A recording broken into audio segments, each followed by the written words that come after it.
¿Y qué son los beta-lactámicos? ¿Se ve bien, chicos?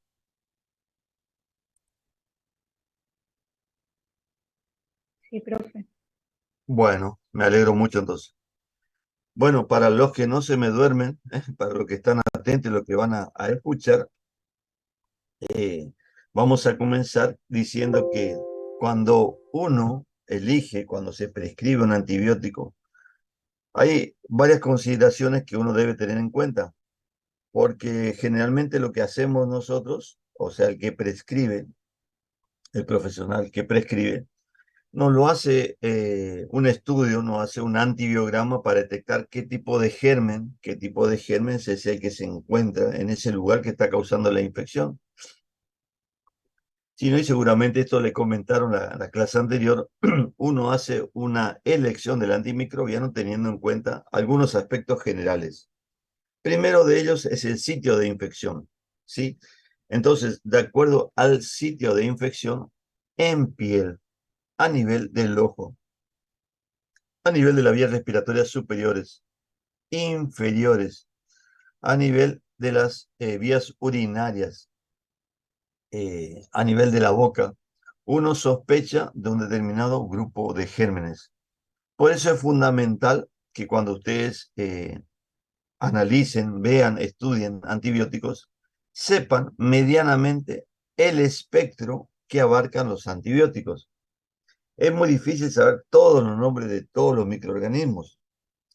Ya les anticipo, salvo algunos que son específicos y que deben saberlo. Pero es importante que lo sepan si son aerobios o anaerobios. Punto uno. Entonces, ese proceso infeccioso es originado por un aerobio o un anaerobio. Dos, será un gran positivo o un gran negativo. Eso es lo otro. Entonces, cuando uno analiza el espectro de los antimicrobianos, lo primero que tiene que saber es su espectro, si es para gran positivos, gran negativos, para ser más específicos, si son cocos o si son bacilos, y después son aerobios o anaerobios.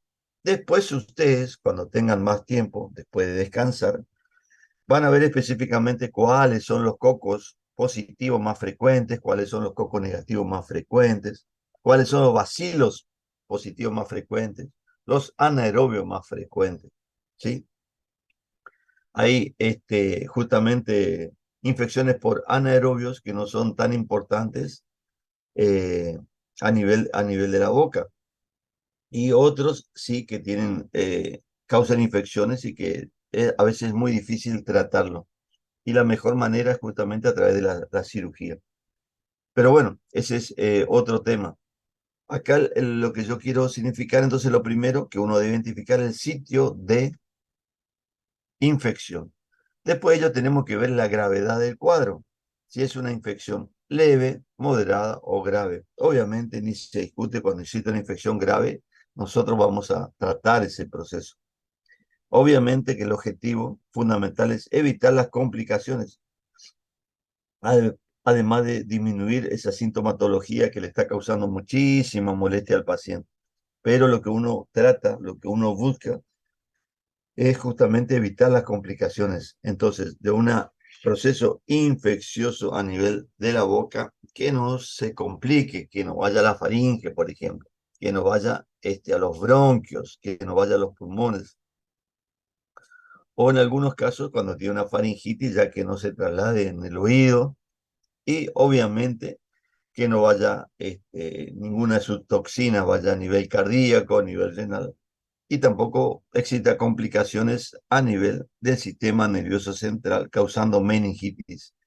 Entonces, justamente uno utiliza antibióticos para las bacterias para evitar que se complique ese proceso infeccioso y que se agrave más la situación. Entonces, sabiendo la gravedad, otro punto importante Doctor, también, sí, disculpe, pero la diapositiva no se está moviendo desde hoy ya. Están sí, en... así es. Simplemente Ah, ¿usted estoy lo está diciendo, moviendo? exacto, estoy hablando de algunos aspectos generales. Ah, está, gracias. No, porque como Eh, estaban hablando ahí diciendo que no se movía, pensé que usted Y no se dio cuenta de... ya se va a empezar a mover, quédate tranquilo. Ah, no hay problema entonces. Dale. Entonces, otra cosa es justamente también saber la inmunidad del paciente. La inmunidad del paciente, que es fundamental conocerlo. Tampoco le van a hacer un estudio inmunológico al paciente para saber si tiene buenos o no tiene buenos anticuerpos. Entonces ustedes con preguntas, con la clínica, van a determinar su estado inmunológico. Obviamente que no van a saber bien su estado inmunológico, pero ustedes van a tener una determinada imaginación. Porque el tratamiento es empírico, ¿sí? No, uno no hace un tratamiento exacto, preciso del germen a través de estudio de laboratorio, sino lo hace en base a la clínica. Entonces la inmunidad del paciente también es importante. Y ahí le va a dar un aspecto fundamental, porque como ya habrán escuchado en la clase anterior, cuando ustedes estudien antibióticos, otro punto que tienen que saber, aparte del espectro, es su acción general. O sea, si son bactericidas o si son bacteriostáticos. ¿Por qué? Porque si el antibiótico que ustedes van a utilizar, ejemplo, de este caso de los beta-lactámicos, son bactericidas, por sí solo puede llegar a causar la muerte de la bacteria. No es que van a necesitar tanto de la inmunidad del paciente. En cambio, si son agentes bacteriostáticos, sí o sí necesita justamente de la inmunidad del paciente. Entonces, si ustedes van a dar un agente bacteriostático y el paciente es inmunocomprometido, no sirve para nada lo que están haciendo. No sirve para nada. Y obviamente también otro punto a tener en cuenta son las posibles comorbilidades que puede llegar a tener el paciente para evitar justamente posibles interacciones con otros agentes que pueda estar recibiendo. Y bueno, teniendo en cuenta estos aspectos a la hora de elegir un antimicrobiano, vamos a comenzar justamente con este grupo importante que son los beta-lactámicos. Aquí tenemos unos grupos como son, por ejemplo, las penicilinas, las cefalosporinas, carbapenem, monobactam y el otro grupo inhibidores, las beta-lactamasas. Vamos a ver específicamente las penicilinas cefalosporinas, que son justamente los antiinfecciosos que ustedes van a llegar a utilizar en la práctica, y no de carbapenem y monobactam, que esos se utilizan fundamentalmente en pacientes que se encuentran internados, que son antibióticos de reserva. Pero sepanlo que pertenecen a este grupo. Después, por último, tenemos a los inhibidores de la beta-lactamasa, que no son antibióticos. No se confundan, no son antibióticos. Lo que hacen estos inhibidores de la beta-lactamasa justamente es que reactivar la acción del grupo de las penicilinas para que, en caso de que exista resistencia bacteriana, sigan siendo utilizadas. ¿Sí? Entonces, por ahí cuando dicen los inhibidores beta antibióticos, no son antibióticos, ¿sí? No amplían su espectro para nada. Lo que hacen es que evitan la resistencia bacteriana que se produjo debido justamente a la producción de enzimas denominadas beta-lactamasas. Ya vamos a ver específicamente. Bueno, ¿qué tenemos que saber de las penicilinas? Punto uno, como yo les dije, ¿son bactericidas? ¿Son bacteriostáticos? Son bactericidas en este caso. Tiene un espectro que cuando se iniciaron, cuando comenzó su síntesis en principio, se vio que se podía obtener de un hongo, eh, de, de ese microorganismo, se vio que tenían acción sobre ciertos tipos de microorganismos, pero no era para todos. Entonces, obviamente empezaron a sintetizarse otros agentes que ampliaron su espectro. Entonces, en principio son de espectro mediano, por decirlo de una manera, y después sí son de amplio espectro las nuevas penicilinas, las penicilinas sintéticas o semisintéticas. Eh, entonces, presentan concentraciones terapéuticas en orina, tienen escasos efectos adversos y el costo es relativamente bajo. Todas estas características, esta ventaja, por decirlo de alguna manera, hacen que las penicilinas sean los fármacos de elección, que en el 90% de las situaciones ustedes van a prescribir penicilinas. Entonces, tienen que saber muy bien este grupo de antibióticos, las penicilinas. Tenemos varios. En definitiva, lo que vamos a recordar, por ejemplo, son las naturales, como el grupo de la penicilina G, ¿sí? Las penicilinas G, donde tenemos las penicilinas G salesódicas o potásicas, ¿sí? O bencilpenicilina, si lo quieren llamar de otra manera. Después tenemos la bencilpenicilina procaína y la bencilpenicilina benzatínica. Estas dos, procaína y benzatínica, son proteínas que se le agrega a las penicilinas y que hacen que tenga una duración más prolongada. La que más utiliza la penicilina benzatínica. Entonces, la característica que le ofreces es que con una sola ampolla que se administra, hay que tener mucho cuidado, eh, porque se administra vía intramuscular profunda, podemos tener niveles plasmáticos de esa penicilina de hasta 28 días. Entonces van a ver ustedes que existen situaciones en las cuales ustedes, como siempre, su caballito de batalla, la amoxicilina, pero van a ver que los pacientes le piden, no, doctora, no, doctor, yo quiero un medicamento que se administra vía inyectable y que dura mucho tiempo. ¿Cuál? La penicilina benzatínica. Y acá lo que ustedes tienen que recordar que tenemos dos dosis fundamentales, ¿sí? Se dosifican en unidades internacionales, 2.400.000 y 1.200.000. La que se utiliza es generalmente la de 1.200.000 unidades. ¿Por qué? Porque la otra dosis, la dosis más elevada, se utiliza para una patología en la cual ese microorganismo no ha mostrado hasta el día de hoy resistencia a las penicilinas y es el agente causal de la sífilis. Entonces, la penicilina benzatínica o bencilpenicilina intramuscular, 2.400.000 unidades, se utiliza para la sífilis.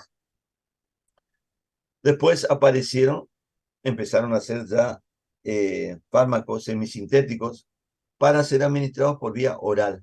Ahí tenemos fundamentalmente la penicilina B o fenoximetilpenicilina, ácidos resistentes.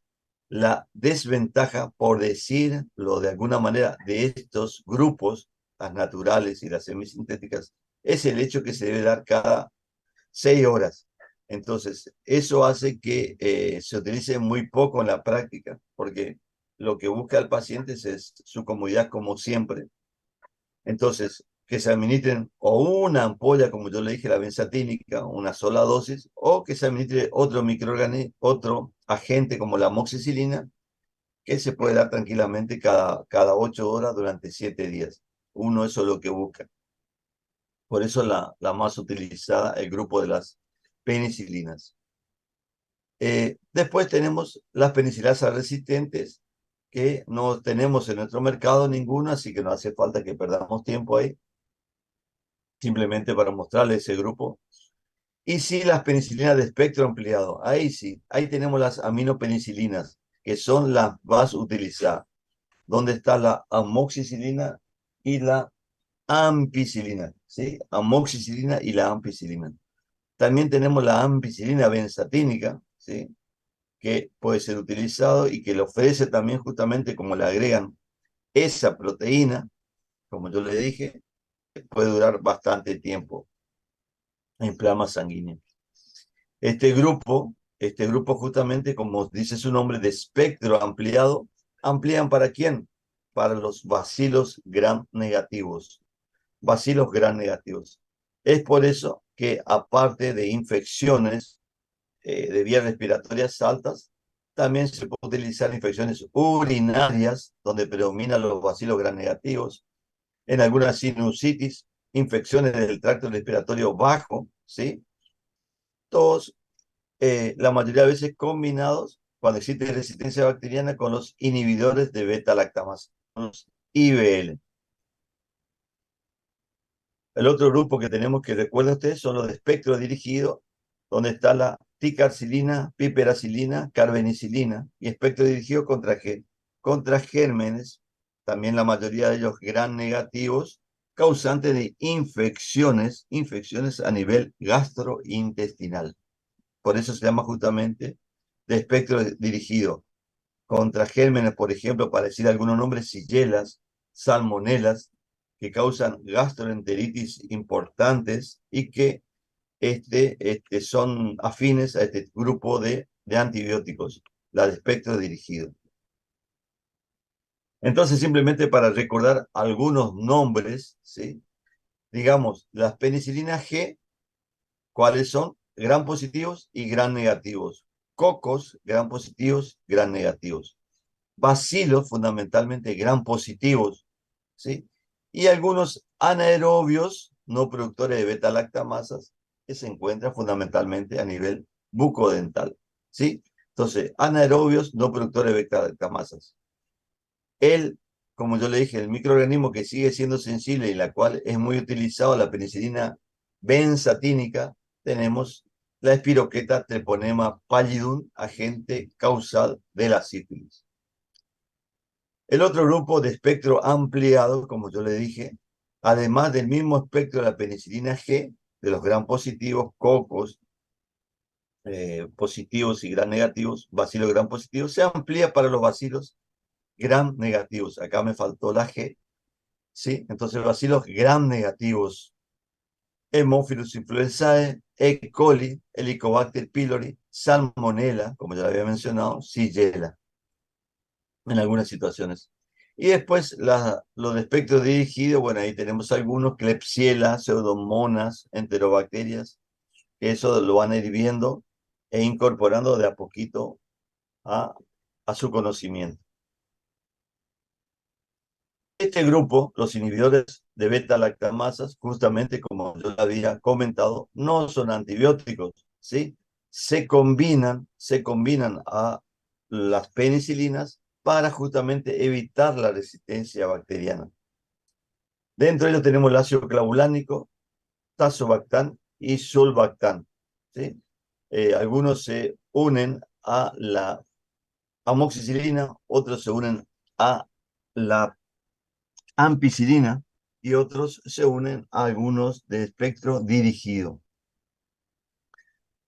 Entonces, este grupo justamente hace que cuando aparezca resistencia bacteriana y justo su mecanismo de producción sea producción de enzimas beta-lactamasas, hacen que estos agentes se unan a esas enzimas.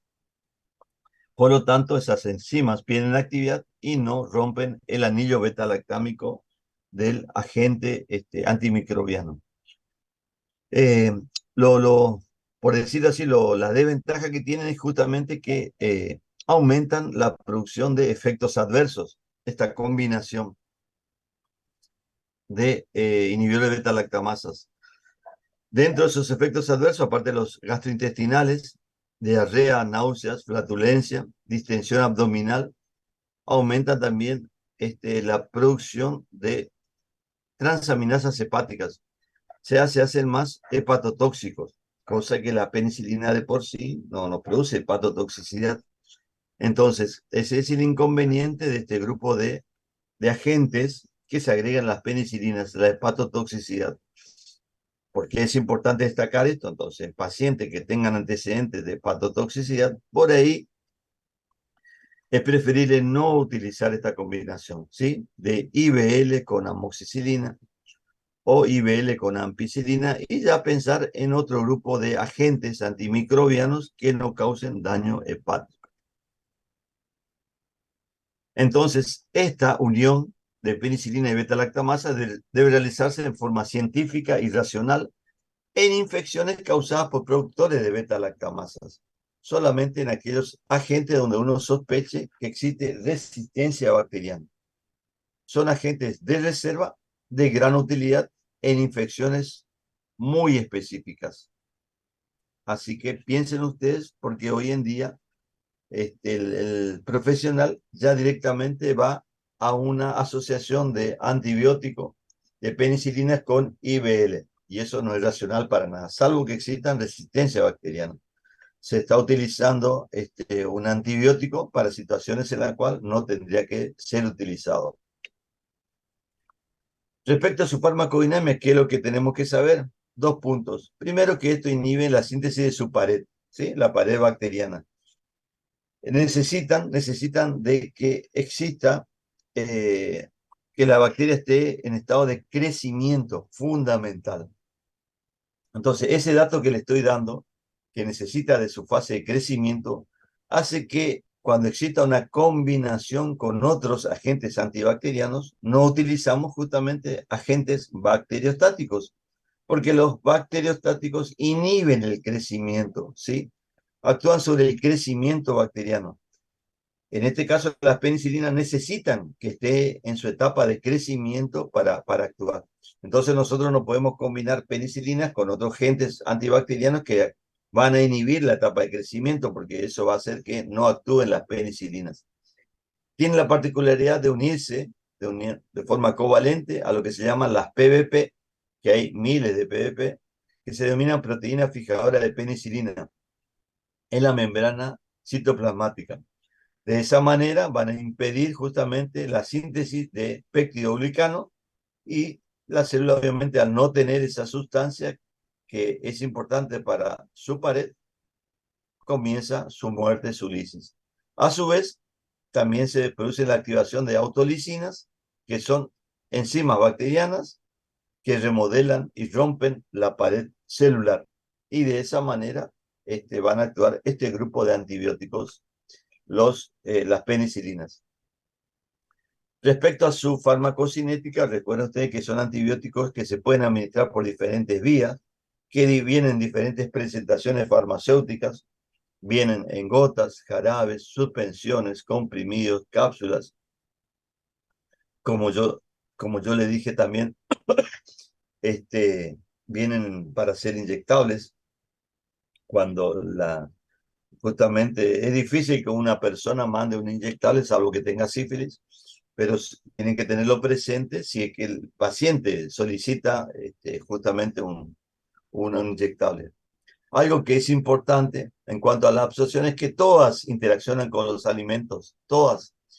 Entonces se debe dar alejada de los alimentos, excepto justamente la amoxicilina, que tiene esa gran ventaja. Otro punto a favor de la amoxicilina, aparte de su posología, porque es la que más se utiliza, porque no interacciona con los alimentos.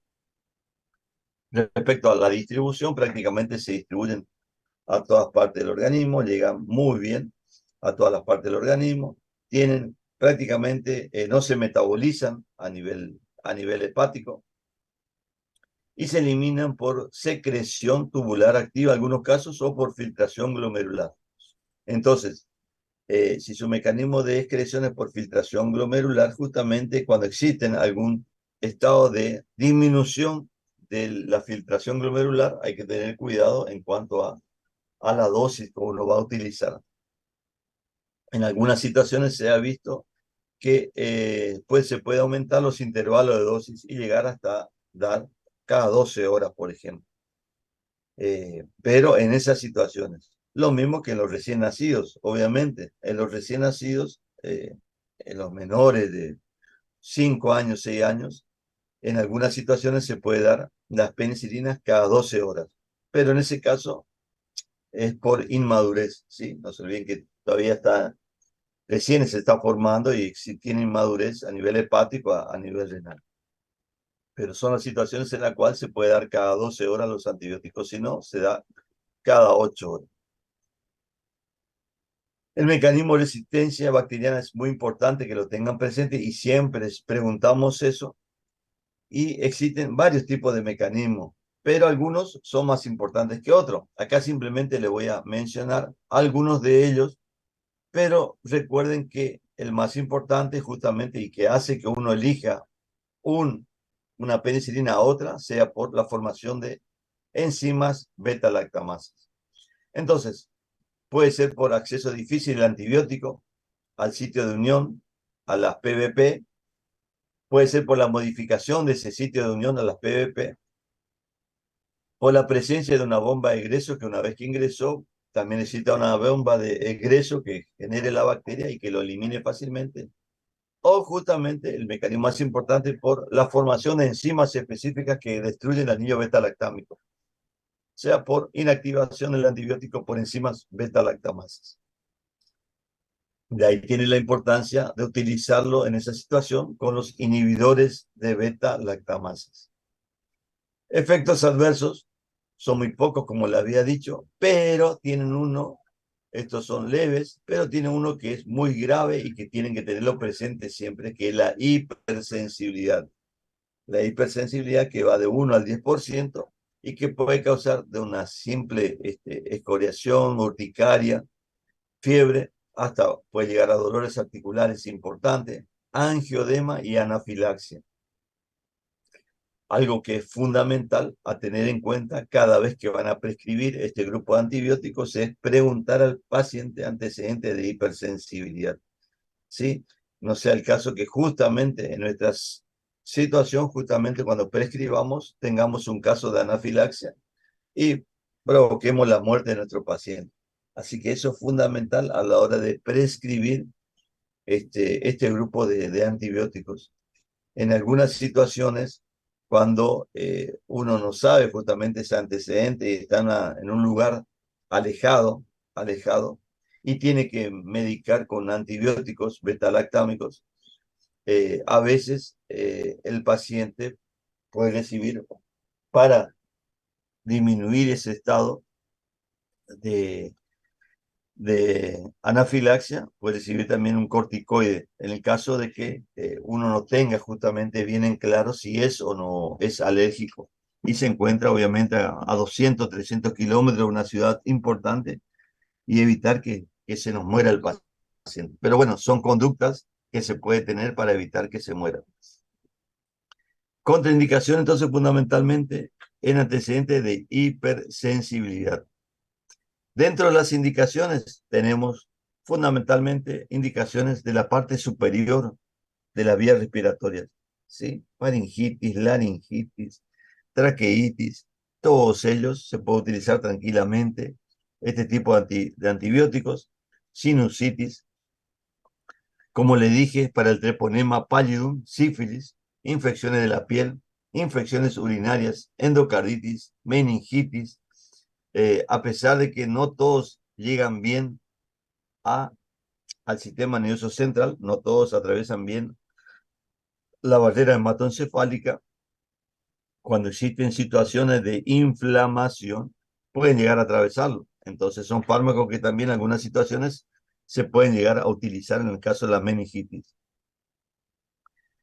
Profilaxis en aquellos pacientes que por X motivo se le trajeron el vaso como dirían, en esplenectomizados, en ello también se utiliza.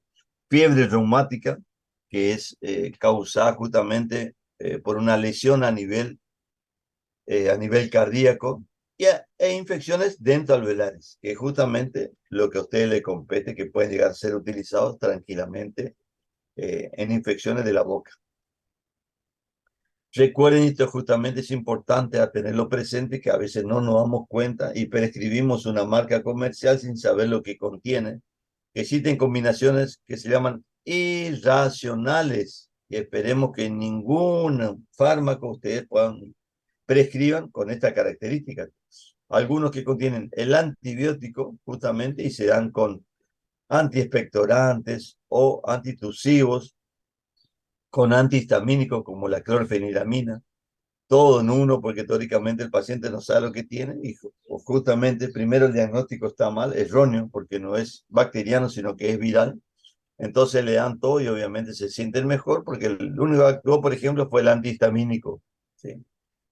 Amoxicilina con clonidina, que es un analgésico. Amoxicilina con diclofenac, que también es otro analgésico antiinflamatorio, que ustedes lo conocen bien. O ampicilina, justamente también con otro guayacol, que es, ayuda a la expectoración, mucolítico, y con la dipirona, que es un antipirético y analgésico. Entonces, todas estas combinaciones están mal hechas. ¿Por qué fundamentalmente? No olviden ustedes que cuando hacemos el tratamiento con antibiótico debemos cumplir o hacer cumplir al paciente que debe tomar por 7 días, ¿sí? 7 días a 10 días, 14 días antibióticos, sí o sí. En cambio, si tiene que tomar otro tipo de componentes, cualquiera de ellos, ya sea un analgésico, lo puede hacer por un día, por 2 días, ¿sí? Por 3 días máximo. Entonces, ¿para qué le vamos a dar a los pacientes esas combinaciones donde contienen medicamentos que deben tomarlo por 2 días? Lo vamos a estar exponiendo a que aparezcan efectos adversos debido a que toman por mucho tiempo. Es una aberración realmente, pero bueno, eso es lo que tenemos en nuestro mercado y tienen que saberlo. Entonces, siempre cuando van a prescribir, y más si es un medicamento nuevo, vean lo que contienen, vean, miren, tómense ese tiempito, segundos de saber qué es lo que contiene. Ah, tiene ampicilina, muy bien. Ah, pero acá dice que también tiene guayacol, no tiene butamirato. No, eso no hay que prescribir, ¿sí? Solamente el antibiótico. Entonces, como conclusiones de esta parte de las penicilinas, es simplemente que son agentes muy utilizados de primera elección para muchas infecciones. Ustedes lo van a prescribir un montón. Son fármacos que presentan pocos efectos adversos y de costo relativamente bajo. Hacer un uso científico y racional implica no solo tener conocimiento de la patología a tratar, sino también del antibiótico que vamos a utilizar. ¿Cuál de ellos? ¿Sí? ¿Cuál es el que tiene más ventaja respecto a otro? El otro grupo que integra los beta-lactámicos son las cefalosporinas. No digo que no van a prescribir, pero son fármacos que se prescribe muy poco en la práctica. ¿Tienen sus indicaciones? Sí, tienen sus indicaciones precisas. Son un poquito más tóxicas que las penicilinas, a pesar de que son del mismo grupo, o sea, de beta-lactámicos. Estos son un poquito, tienen mayores efectos adversos, por lo tanto, no son los fármacos de elección, ¿sí? Para infecciones, sobre todo a nivel de la boca. Obviamente que son bactericidas, pertenecen al mismo grupo beta-lactámicos y tienen un costo más elevado, por decirlo, como aparte de mayores efectos adversos, como de ventaja. Las des- ¿Cómo? ¿Hablaron? Bueno, parece que no era para mí. Entonces, resistencia, entonces recuerdan ustedes que fundamentalmente de todo lo que yo les mencioné, lo más importante es la inactivación por enzima beta-lactamasas. Beta-lactamasas. De eso beta-lactamasas, simplemente para recordarles que fundamentalmente son producidas por gérmenes como por ejemplo el estafilococo aureus, el Haemophilus influenza y el E. coli. ¿Sí? Y el E. coli. Y otro punto a recordar, que esas enzimas beta-lactamasas, como son grupos diferentes, esas beta-lactamasas a veces son fundamentalmente para las penicilinas, ¿sí? Y no para las cefalosporinas. Entonces, ahí tiene también injerencia las cefalosporinas. Cuando el agente productor de beta-lactamasas y uno no puede utilizar penicilinas, puede llegar a utilizar cefalosporina para evitar resistencia. En cambio, hay otras beta-lactamasas producidas por fundamentalmente pseudomonas o enterobacterias que ambas sí hidrolizan tanto a las penicilinas como a las cefaloporinas. Ahí sí que ya no hay más que hacer. Entonces, uno debe utilizar otro grupo de antibióticos, ¿sí? Otro grupo de antibióticos fuera de los beta-lactámicos. Tenemos también los otros, como yo les dije, no vamos a hablar de eso, pero bueno, tenemos los otros tipos de resistencia bacteriana, como ya mencioné anteriormente. Acá simplemente para complicarlo un poquito, debido a la gran cantidad que tenemos. Entonces, ¿qué es lo que tenemos que recordar de la cefalosporina? Que de la década del 60 prácticamente se empezaron a salir estas cefalosporinas, también origen de un hongo, que tenemos de varias generaciones, primera generación, segunda generación, y así sucesivamente. Empezaron a aparecer en la década del 60, por eso justamente de primera generación, de década del 60, del 70, segunda generación, y así. Recuerden ustedes que tenemos dos grupos, uno que se administra por vía oral y otro que se administra por vía parenteral. Entonces, dentro de lo que se administra por vía oral tenemos, por ejemplo, la cefalexina y cefadroxilo, Recuerden ustedes que la diferencia está en que su farmacocinética fundamentalmente en cuanto a cada cuánto se da.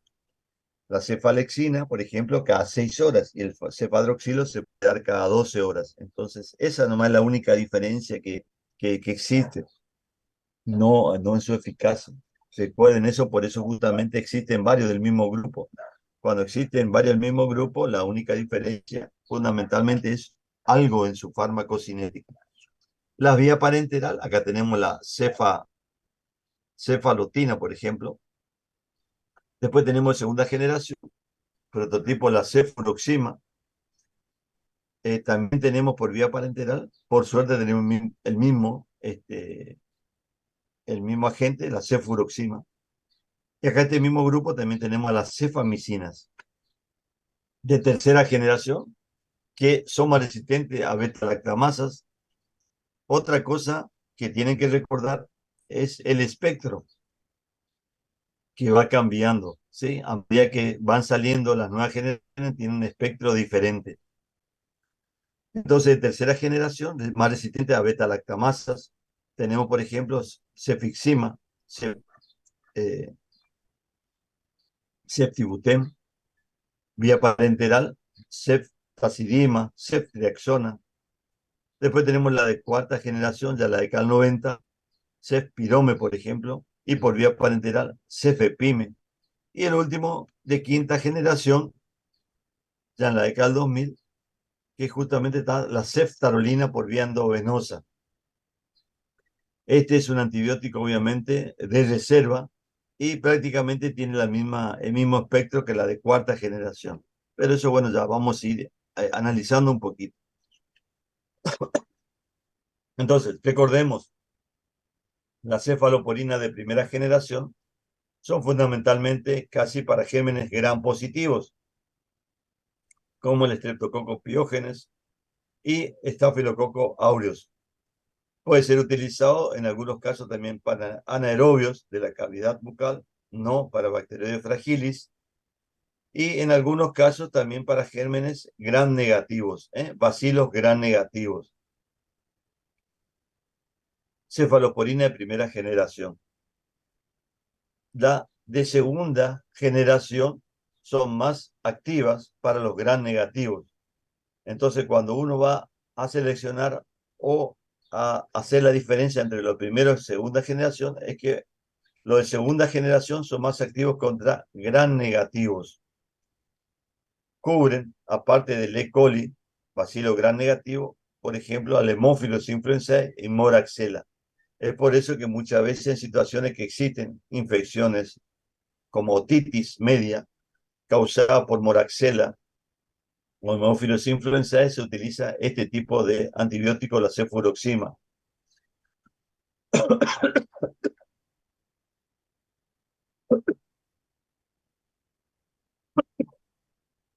La actividad contra neumococo y estafilococo aureus varía, obviamente, entre los distintos fármacos de este grupo. Tenemos otro, en este caso, la cefoxitina, que tiene una actividad agregada contra el Bacteroides fragilis y otros bacteroides, pero solamente es este fármaco.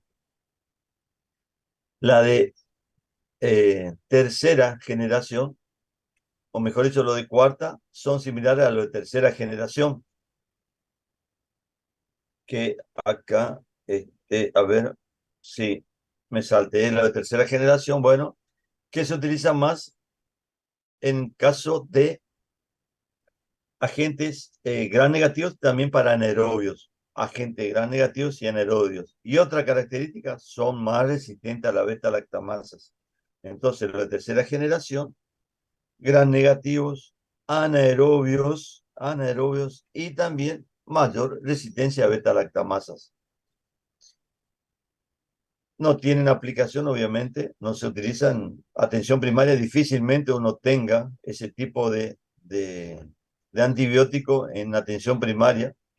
Generalmente se lo utiliza en pacientes internados y cuando se hace un antibiograma para saber el germen que está provocando.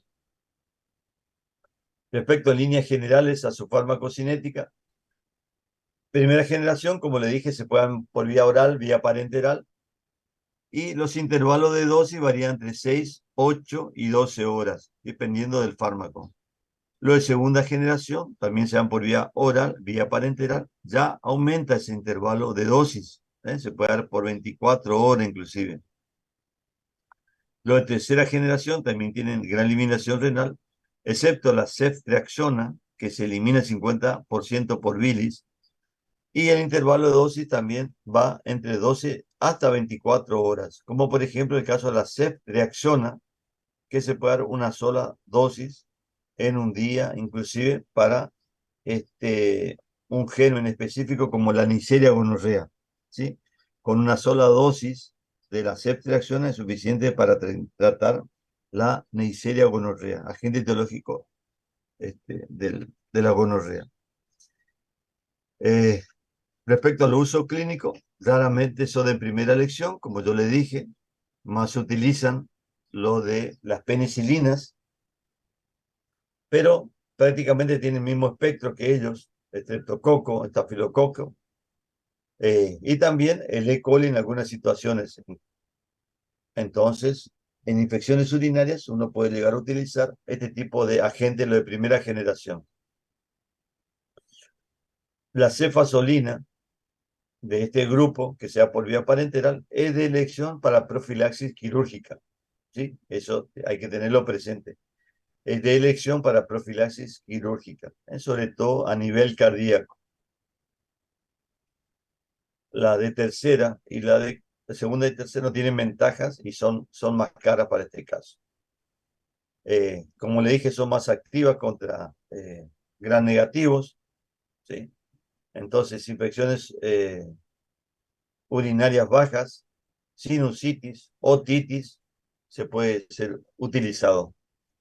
Y algunos así de manera concreta, que a poquito lo van a ir sabiendo, la cefoxitina, por ejemplo, para anaerobios, ahí ya entraría la Bacteria fragilis, donde hay infecciones, por ejemplo, de diverticulitis, peritonitis, que se encuentra ese tipo de agente, pero bueno, en el caso de ustedes, difícilmente puedan llegar a prescribirlo. Lo de tercera generación, como le dije, amplía su efecto para gram negativos y anaerobios, gram negativos y anaerobios, infecciones graves por gérmenes resistentes, como atraviesan, tiene particularidad de atravesar la barrera hematoencefálica, útiles para meningitis causada por meningococo, neumococos, hemófilos influenzae, indicadas también en neutropénicos febriles, cuando se tiene, por ejemplo, un paciente que tiene baja inmunidad, tiene mucha fiebre, de manera empírica se puede utilizar por eso, pero esos pacientes que están internados, paciente, la cefalosporina tercera generación. Y como le dije, la ceftriaxona en la Neisseria gonorrea con una sola dosis es suficiente. Las indicaciones, los usos clínicos de cuarta generación son prácticamente similares a los de tercera, pero se lo deja de reserva, sobre todo en aquellos pacientes que se encuentran internados. Y acá ya vamos terminando. Entonces, como les dije, la cefalosporina son un poquito más tóxicos. El efecto adverso fundamentalmente de estos son efectos gastrointestinales. Y una cosa es un efecto adverso simplemente que tenga el paciente diarrea. Otra cosa cuando ya pueda llegar a tener una gastroenterocolitis. Y eso es debido a que se altera la flora intestinal. Al alterarse la flora intestinal normal, aparecen los que están ahí dando vuelta y pueden llegar a causar una infección grave en el paciente por las dibacteriosis que se produce. Entonces, eso hay que tenerlo presente con cualquier tipo de antibióticos que se da de amplio espectro, ¿sí? De amplio espectro que se da por vía oral. Otro efecto indeseable es la nefrotoxicidad, la cual aumenta cuando se dan otros fármacos que son nefrotóxicos. Un grupo de fármacos que ustedes lo conocen muy bien y tienen esa capacidad de nefrotoxicidad aumentada, por ejemplo, son el grupo de los AINES. Entonces, cuando uno está tomando AINES y le agrega cefalosporina, aumentan el riesgo de nefrotoxicidad. La hipersensibilidad, que es importante también, que puede llegar al shock anafiláctico, y que es cruzada justamente entre los diferentes agentes beta-lactámicos y con las penicilinas. Enfermedad del suero por inmunocomplejos, con vasculitis como vasculitis severas, también es un efecto adverso que hay que tenerlo presente. Otro efecto adverso, y este es justamente específico de la ceftriaxona, debido a que se elimina el 50% por la bilis, puede dar una imagen de pseudolitiasis biliar, o sea, el paciente puede presentar una serie de sintomatología a nivel de la vesícula biliar y uno por imagen ecográfica puede confundir esa imagen a una especie de litiasis biliar, pero no, es debido a que se acumula, se concentra y da una imagen de pseudolitiasis biliar, la ceftriaxona. Así que es otro efecto adverso a tenerlo en cuenta con ese antibiótico, ceftriaxona, pseudolitiasis biliar. Y el otro punto, obviamente todo el amplio espectro, alteran, como le dije, la ecología bacteriana, se olvide, y aumenta la aparición de cepas resistentes. Por lo tanto, el uso debe ser racional y bien específico cuando vamos a utilizar. Y algo que es fundamental es que se cumpla la cantidad de días. Eso es fundamental, la cantidad de días que debe tomar el paciente. La mejora puede aparecer a las 24, 48 horas cuando existe una infección bacteriana, pero se debe insistir al paciente que debe tomar por el tiempo indicado para evitar justamente la aparición de cepa resistente, que es el gran problema que estamos todos hoy inmersos en eso y que no existen antibióticos nuevos, no existen antibióticos nuevos y mucha gente fallece justamente debido a esa resistencia bacteriana.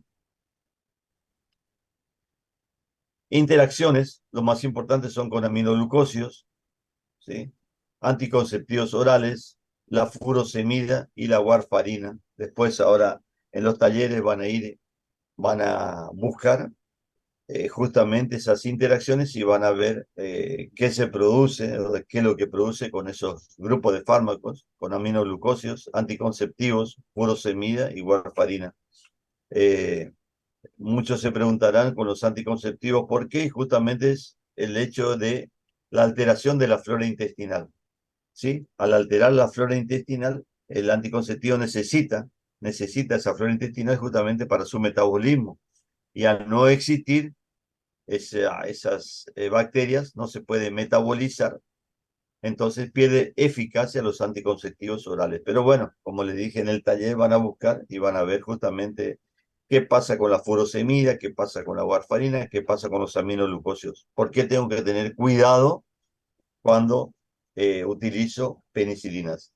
Y el otro, como yo le había dicho, con otro grupo de antibióticos que son considerados bacteriostáticos, no tienen que mezclar con otros agentes. Muchas veces se utiliza en práctica 2 o 3 fármacos diferentes. Pero bueno, cuando ustedes van a asociar penicilinas, deben asociar con agentes bactericidas, con otros agentes bactericidas y no con agentes bacteriostáticos porque necesita que la bacteria esté en etapa de crecimiento, la penicilina, para actuar. Si no está en etapa de crecimiento, no sirve para nada. Y es lo que pasa muchas veces, que vienen al consultorio y le dicen, doctor, el antibiótico que usted me dio no sirve para nada, no me hizo nada. Y bueno, lo utilizamos mal. Esa es nuestra situación actual realmente. Bueno, chicos, eso fue todo la clase de penicilinas. Espero que le haya servido. Así que si tienen alguna duda, cualquier cosa lo charlamos y vemos ahora en los talleres cuando toque. Bueno, muchas O si gracias, alguno doctor. tiene alguna pregunta ahora, bienvenido sea. A ver,